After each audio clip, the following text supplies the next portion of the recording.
کسی یونیورسٹی کا ایک نوجوان طالب علم ایک دن اپنے پروفیسر کے ساتھ چہل قدمی کر رہا تھا۔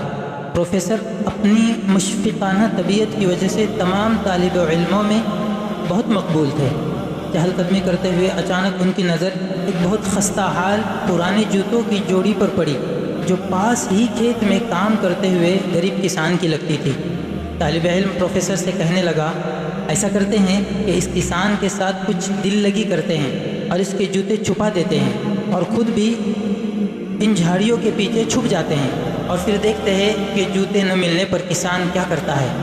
پروفیسر نے جواب دیا، ہمیں خود کو محظوظ کرنے کے لیے کبھی بھی کسی غریب کے ساتھ مذاق نہیں کرنا چاہیے۔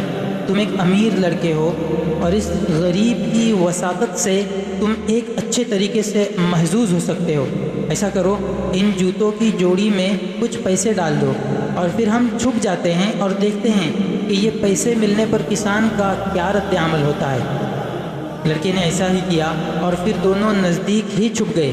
غریب کسان اپنا کام ختم کر کے اس جگہ لوٹا جہاں اس کا کوٹ اور جوتے پڑے ہوئے تھے۔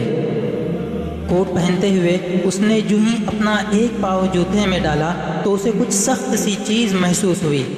وہ دیکھنے کی خاطر جھکا تو اسے جوتے میں سے کچھ پیسے ملے۔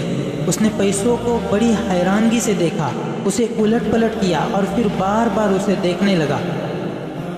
پھر اس نے اپنے چاروں طرف نظر دوڑائی کہ شاید اسے کوئی بندہ نظر آ جائے، لیکن اسے کوئی بھی نظر نہ آیا اور پھر پریشان ہو کر اس نے وہ پیسے کوٹ کی جیب میں ڈال لیا۔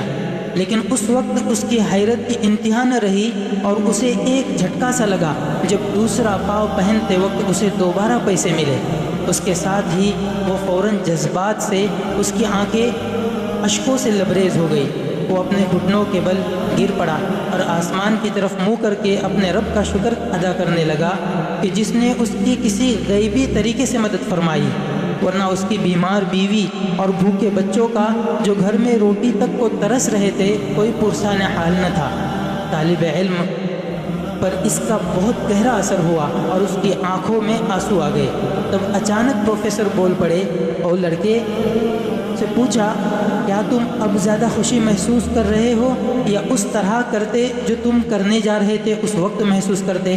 لڑکے نے جواب دیا، آج آپ نے مجھے ایسا سبق سکھایا ہے جسے میں باقی کی ساری زندگی نہیں بھولوں گا، اور آج مجھے ان الفاظ کی حقیقت کا بھی صحیح ادراک ہوا ہے جو پہلے کبھی ٹھیک طریقے سے سمجھ نہ آ سکے تھے، کہ دینے والا ہاتھ لینے والے ہاتھ سے ہمیشہ بہتر ہوتا ہے۔